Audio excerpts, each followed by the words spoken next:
Why did we go down this tangent? You definitely put me on the spot.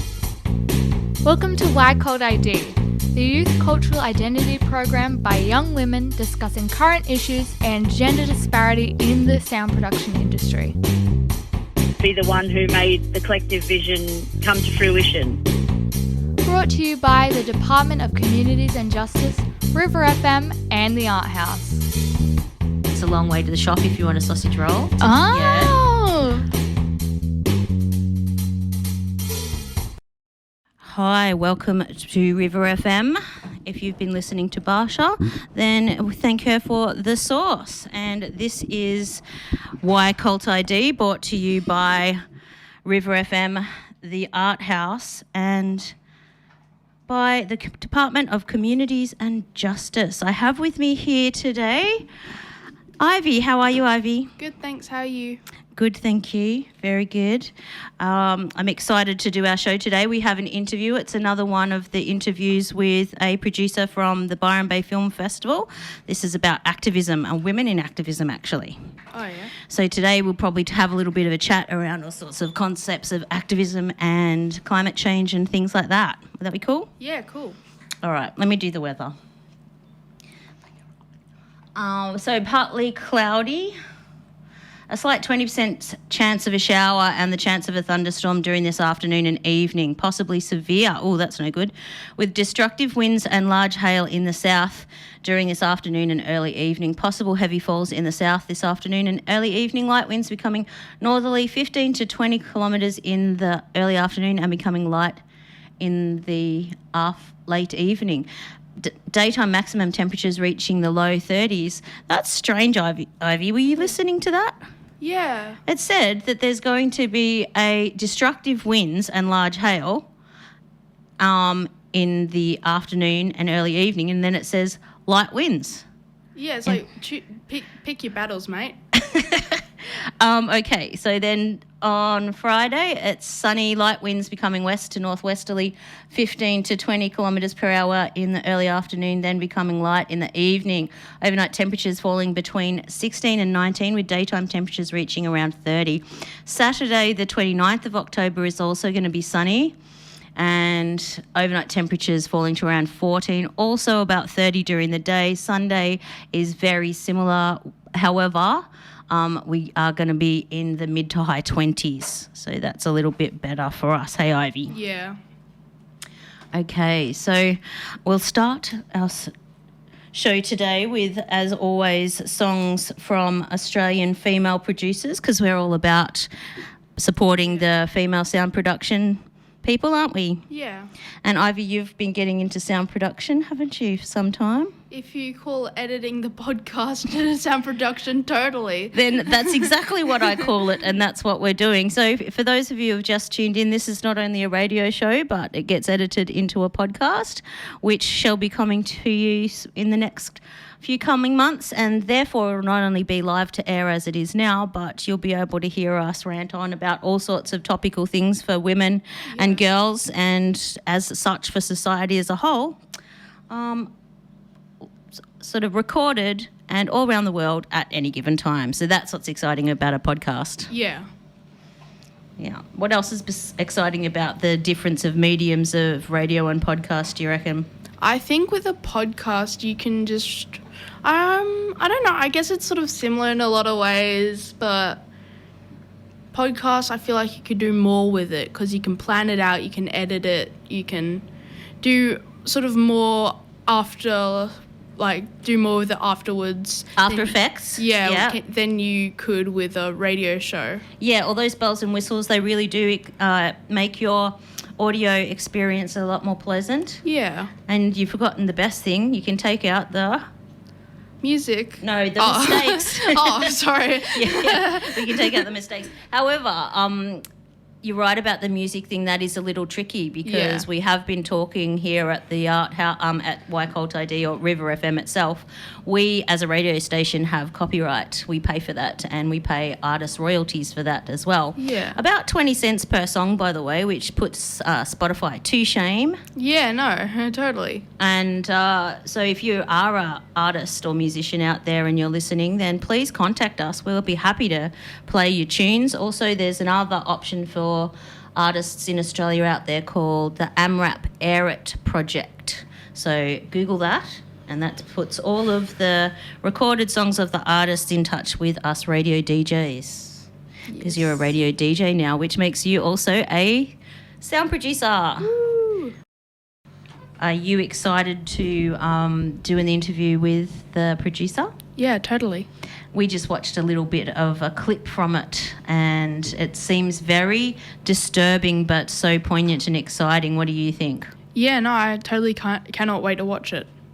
Oh, I could. It seems to me like it's going to be very confronting to... So, for instance, one of the statistics there was that plant and animal organisms have fallen by 70% in the last, what did they say, since the 1970s. Yeah, I think the fact that we don't even know that is just part of the problem. So I think it's really cool that this film is going to be showing at the Byron Bay Film Festival.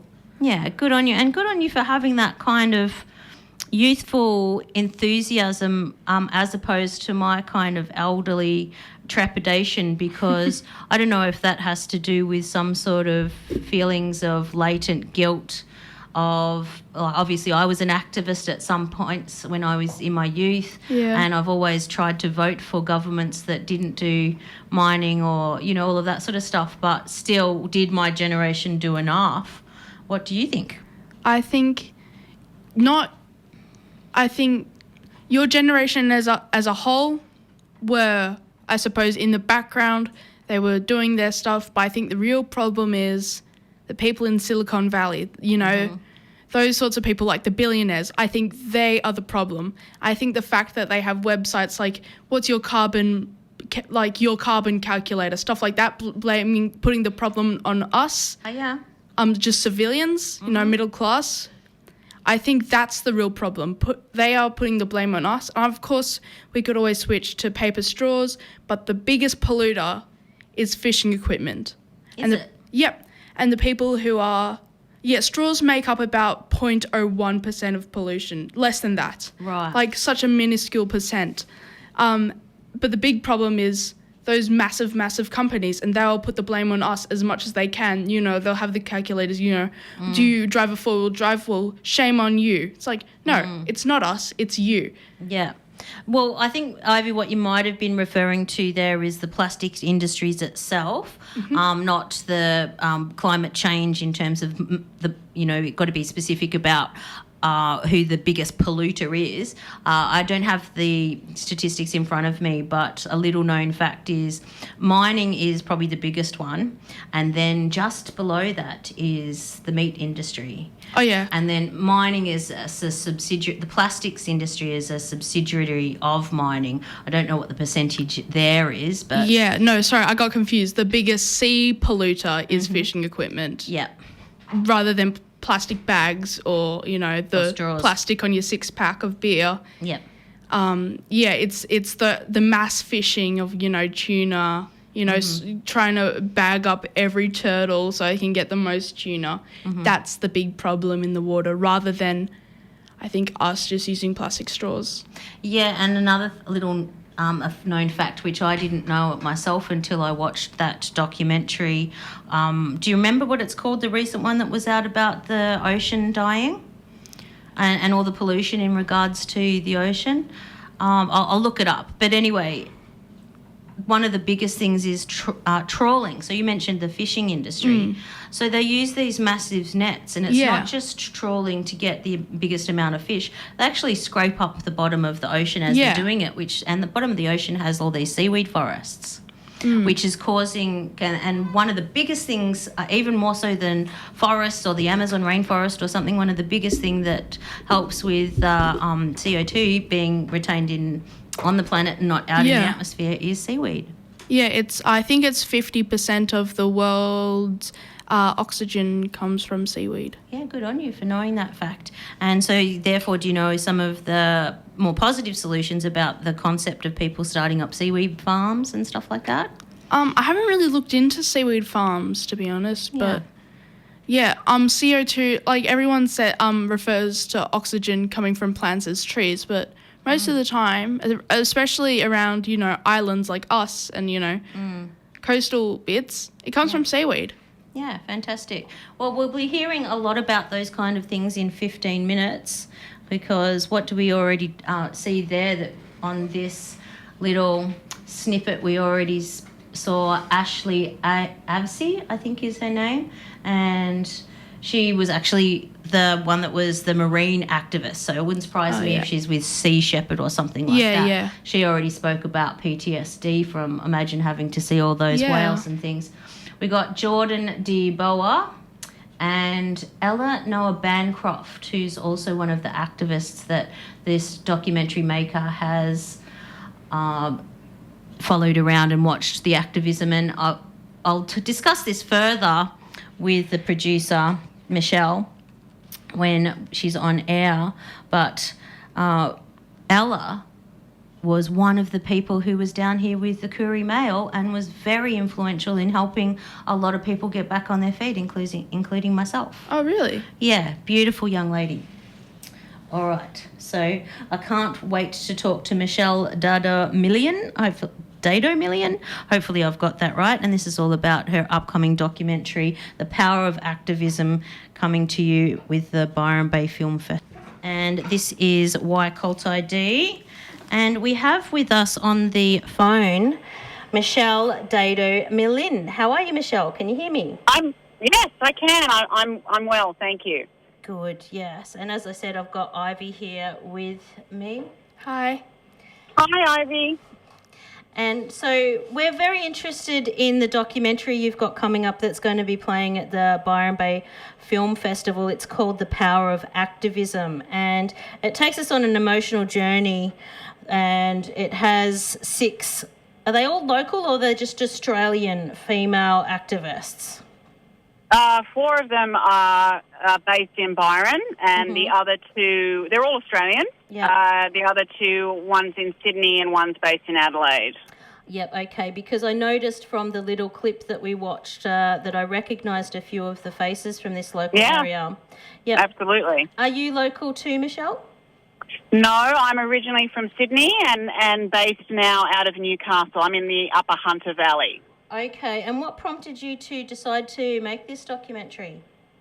The desire to want to do something and to want to switch people on. And as a conservationist, environmentalist myself, and also somebody that works in the film and TV industry over many, many years, it was a way that I felt through putting the documentary together, and that process working with the director has been a fantastic collaboration to bring it, try and find a way to actually engage and inspire and want to get people to feel that they can do something and that they can get involved. And these young women are all incredibly inspirational. That was the big switch on for me, is starting to see them and their work, and being in the space myself, I was aware of them and the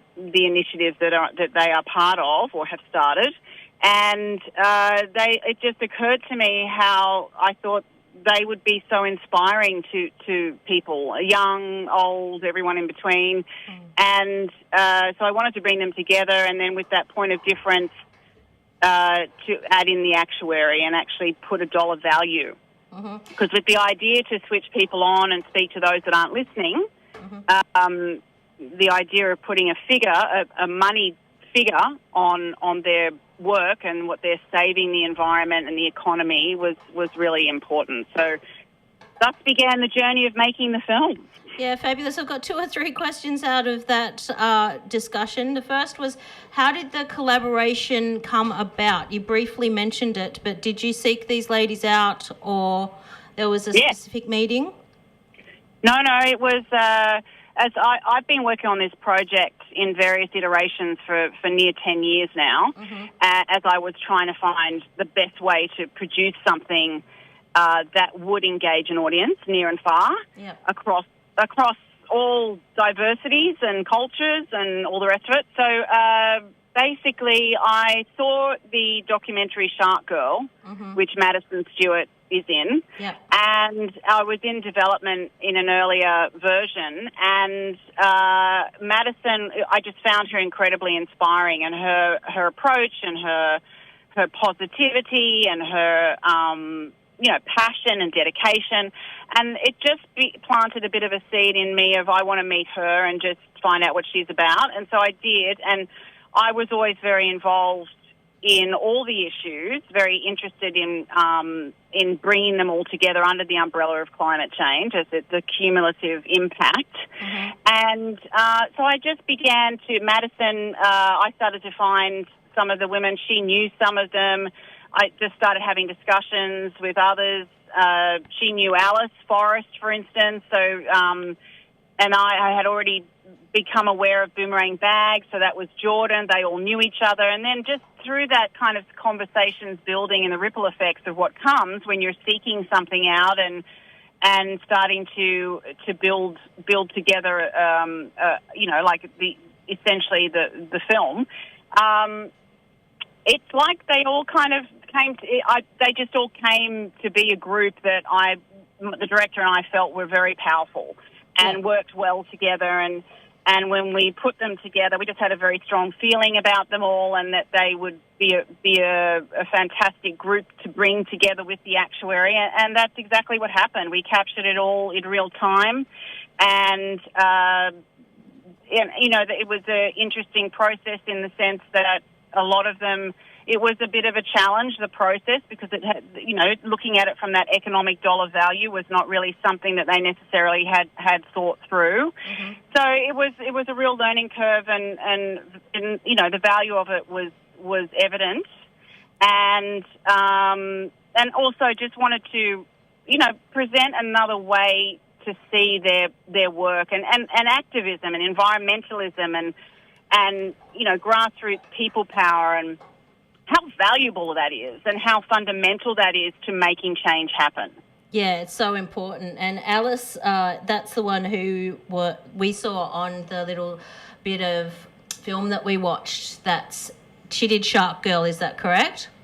No, Madison Stewart did Shark Girl. Yeah, that was her first documentary. She's been in a number of things since then. Yeah. Blue is a feature she was in. Well, Madison, Alice. Sorry, I was just going to say, Madison actually referred to some of her activism and said that she had PTSD. Did she actually work with Sea Shepherd or? No. I mean, look, they all know each other and they all kind of interact through various efforts to save sharks and the like. But it's because Alice and Ashley actually have worked together on Sea Shepherd on a crew. Madison has, through her own projects and worked alongside them, as well as other conservation groups. This is the thing. They're all interconnected. Everybody knows of everyone, and is because we're all on the same path to want to kind of engage for change, right? So the trauma is very clearly from. I feel the same. I'm an activist as well, and I have experienced trauma. Like when you're on the front line of seeing how these animals and in the environment is so harmed and destroyed and treated, the unkindness, you see a lot of stuff, and it's traumatizing. And animals are sentient beings. They have feelings, they have families, they have friends, they have social groups. They want to live a life just like we do in their own way. And we are all interconnected and all part of a system, a life support system that we don't have a healthy environment and a healthy ecosystem, that is full of biodiversity, then that affects everything. That's what's going on right now. So that has all been brought about by our behaviours and our impact. So cumulatively, right? So Yeah, well, So the trauma is very evident in all of them, and I totally can relate, for sure. Oh, yeah, you're obviously very passionate about it. I was slightly traumatised within seconds of watching the beginning of your film, where you do see the koala that's been all burnt up, and I asked Ivy about that in regards to the generational thing, and perhaps Ivy can speak to it better about how where her generation is the first to grow up, as opposed to you and I think we might be of similar ages, and to live with the concept of she might not even have a future, let alone the 70%. What's the fact that you have there? Plant, animal and organisms have fallen by 70% since the 70s. So, Ivy, did you want to speak to Michelle of that and how you feel as a younger person with that potential reality? Yeah, I suppose there is a generational divide between our feelings for climate change. I feel like the older generations, they might feel guilty or just like, oh, well, I'm going to be gone in the next, 40, 50 years, so whatever. But for us, it's always been in the back of our head ever since we were toddlers, Back then it was the ozone layer, just don't use styrofoam and use less hairspray. But for us, it's every single thing we do has a contribution towards climate change. And I think the big companies are pushing that blame on us. Mm-hmm. They will say that sea pollution is because of plastic straws. Sure, that might be because of some pollution, but the big polluters for the sea are the mass fishing equipment used by billionaires. So I think that's great. Now, Michelle, just before I go, we have had some technical issues with the phone. If it cuts out, can you please call us back, because it has the habit of cutting us off at 15 minutes for interviews. Yeah, but 100%. Yeah, please. 100%. Feel free to respond to Ivy with that one. I think look, again, cumulative impacts. The thing about the plastic pollution issue is massive. There are the runoff in terms of factory farming and agricultural farming and chemical products that's being used and this intensive farming model where the waste management pollution from these farms ends up in waterways and goes out to the ocean. There's all sorts of issues around, not only fossil fuels, but, any type of chemical plastic. Well, obviously plastic is oil and chemical, it's petroleum, so it's a fossil fuel product. So overfishing is another massive issue in terms of how we just, just, what's the word? We're just kind of draining the oceans. Everything is over. It's overconsumption. We're overpopulated. There's a greed. The balance is out. We've gone too far. It's not sustainable the way we've been living, and all of these impacts, all of these things that we are doing. It's also, things like, and a lot of the women in the film have been involved in things like the Taji dolphin slaughter, where they capture. Countries all around the world have different practices, in terms of capturing animals for captivity. How we keep animals, we exploit animals. We, the wildlife trade. There's so many because we're not only are we polluting and destroying the air, the water, and the land, the soil. We're also by our impact on animal species, we're just crippling the biodiversity. And there's a statistic about the amount of animals on the planet. It's something that, it's farm animals are 70% of the animals that live on the planet. So the wildlife, which is the exotics and the natives and all the rest of it, who are fundamental to a healthy ecosystem, the balance is way out in terms of species, and we know that from species decline, all these reports that are coming out, environmental impact statements and studies. It's across the board with, World Health Organization, our own government released one recently, the UNESCO, United Nations. It's undeniable. The science is clear. So this is why we're at this point, and all of these behaviours, and we do touch on all of them in the film, are together the problem. And what is the solution, apart from, these fabulous initiatives, is connecting with nature and re-establishing a kindness and that, we all matter. As a community, all species matter. We need to reset how we live in this world. And there's many ripple effects in terms of health and well-being, mental health impacts, all of this. It's all connected. And that's very much a big part of what we want the film to bring to people and to make people realise.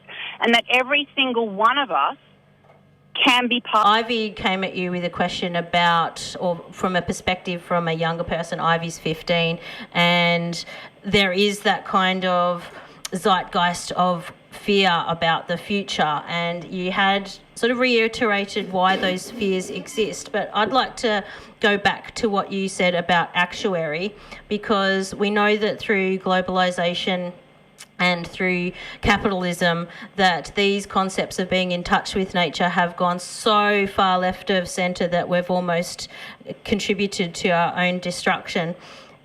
You mentioned some of the possible solutions. I'd like to talk to you about that. Can you define actuary to people who might not know, and then talk about what some of those actions might be? For instance, cloning of meat, or you're just stopping the use of plastics by using mushrooms and organic things and such. What does the film cover? Any of that sort of stuff?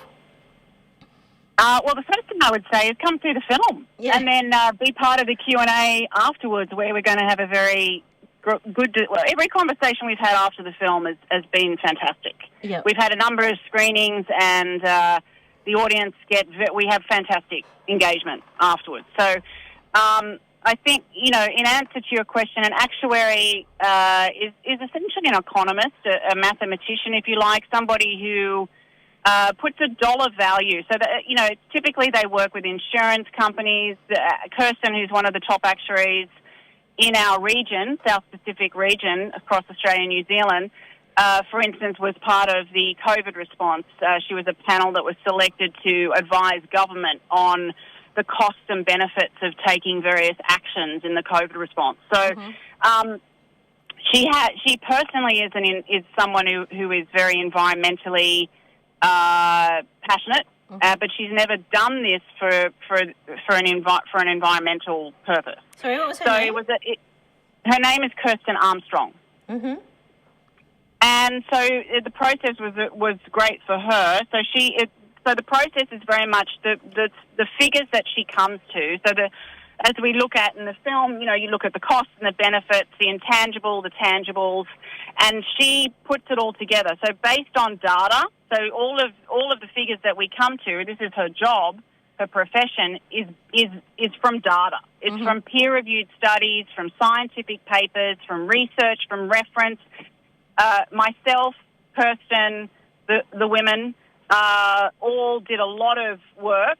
Obviously, a lot of them and myself, we're very aware of lots of statistics and data. And Alice, for instance, is a marine scientist and has done a lot of research. So she knew a lot of studies and papers to refer to Kirsten. So we collated all this information, and worldwide, relative to the region that's relative to the cause. And because this is national, but it's global as well. So, and then it's a lot of work behind the scenes to come to the figures and the findings. And so what we present at the end of the film is a lot of figures about the dollar value of action. And, we're in the billions here. We're in the millions and billions. And the interesting thing is that we only really touch the sides, because how do you put a dollar value on biodiversity or existence? How do you put a dollar value on Indigenous culture? Or existence. It's priceless. Existence for animals and humans across the board, really. Absolutely. Yeah. How do you put a dollar value on a lot of this stuff? This is big picture stuff on health and well-being of all life on Earth. Of living together in a kinder world. How do you put a dollar value on that? Yeah, somehow something went wrong within the human psyche, where instead of perceiving that societies run economies, there became this ideology that economy runs society, and that just created this madness. Yeah, absolutely.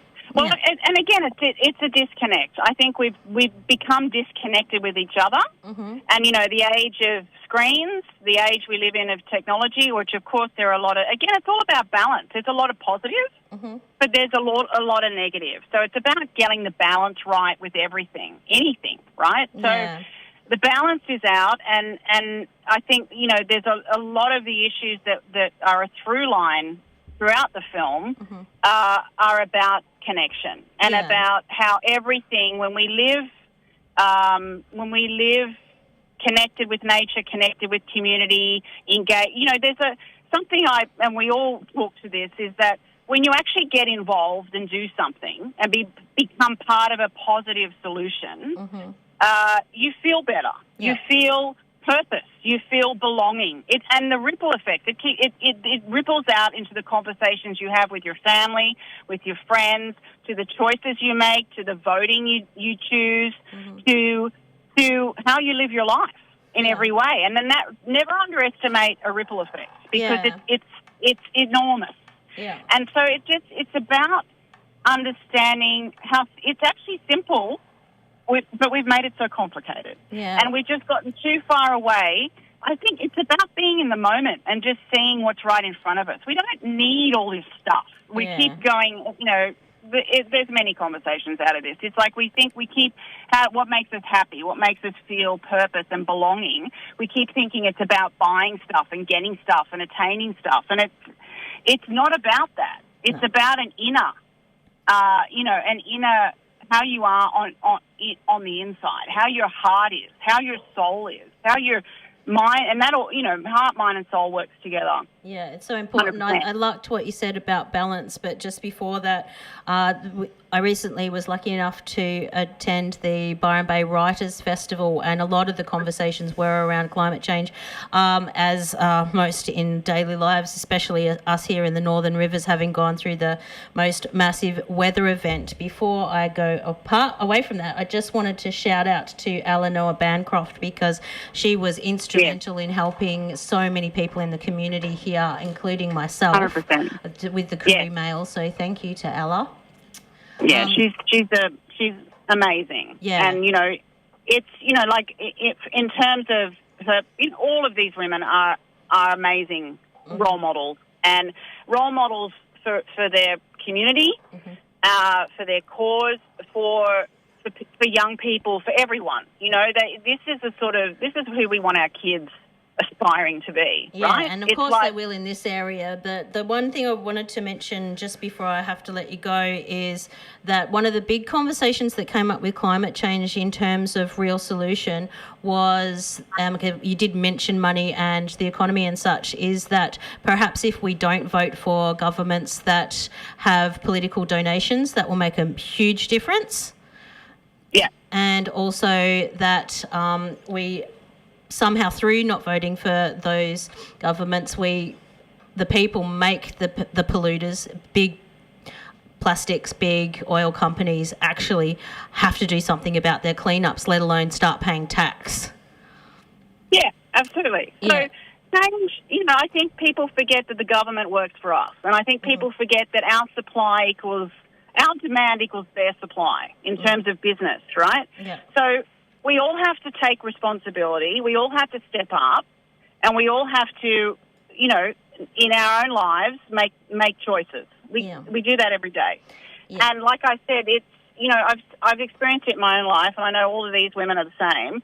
You just have to start somewhere. And I think everybody, whether or not, you know, you start by joining a group or making those daily choices and changes in your life, and, you know, voting and having conversation, voting being aware of what your vote means. And, you know, getting involved in terms of writing. I can't tell you how many letters I've written to government, to ministers, to prime ministers. You know, everything matters. Petitions matter. You know, I'm very passionate about activism being a positive.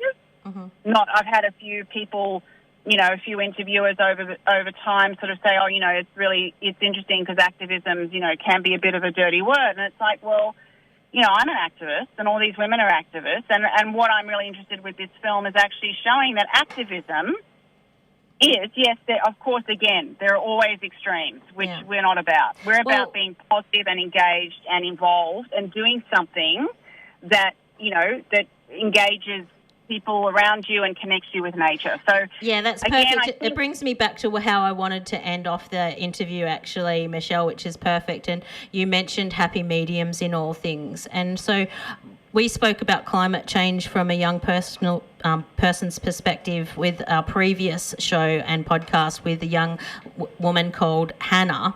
And when I asked Hannah about how she felt with her own mental health post-flood, post-fires, and going into a lifetime of this potential future, and she said the most amazing thing to me, and I think that you might agree with this in regards to not only activism but all of the things that you've said about happy mediums.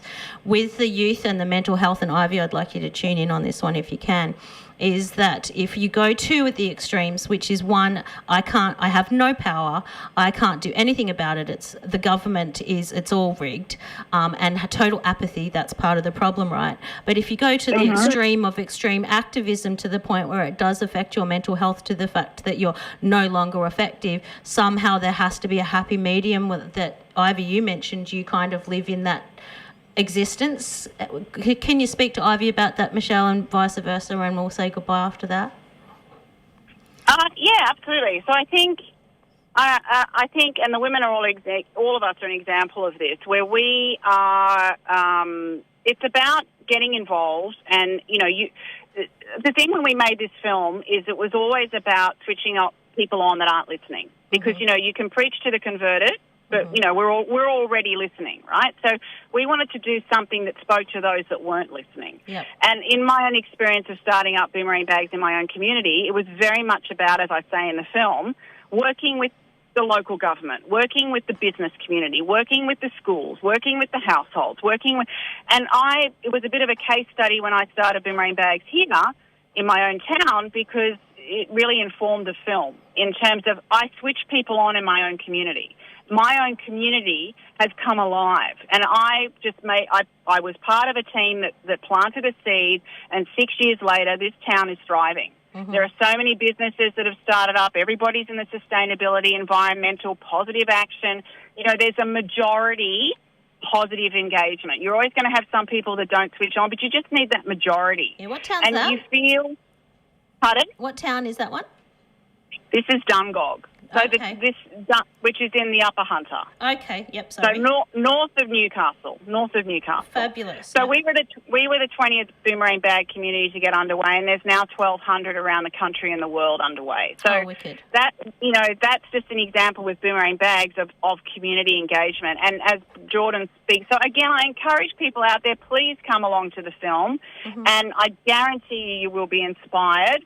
And, be part of a conversation afterwards, because, there is hope. And Ella says in the film very beautifully, it's even moved beyond hope. It's trust. You've got to trust that what you do now in your life each day will make a difference. We just have to work together, and we have to come together. Yeah, did that speak to you, Ivy? Do you feel like you can trust that you have a future? Yes and no. I trust that our generation will do our best, but I also know that, to the people in Parliament, a lot of them just think we're just peasants, and we're just trying to fight for our rights. And, whether it really just depends, I guess, what happens in the next 20 years with politics, whether it's going to be Labour or... It's important to have a new perspective, I think.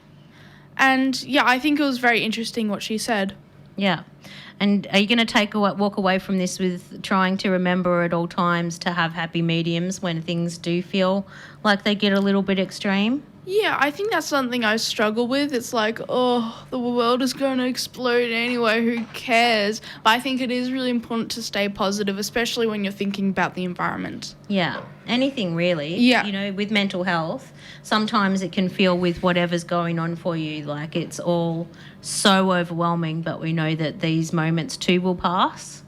Even in after a natural disaster, it might take a year or whatever, but we will get back to, community will come back together and people will start to reconnect and even your mind will get better. Yeah. Yeah, so for those of you out there who are still struggling post the flood disaster or whatever you're going through at this point in time, and especially for young people too who might find it hard to navigate through those heavy feelings, I'd like to just take this minute to thank you, Ivy. Thank you. You've only been with us for 2 radio shows and 2 podcasts. Yeah. And you have to go to Melbourne. I do. And so it saddens me to have to say goodbye after so soon meeting you. Me too. But you have been so inspirational, not only with your technical abilities at your age.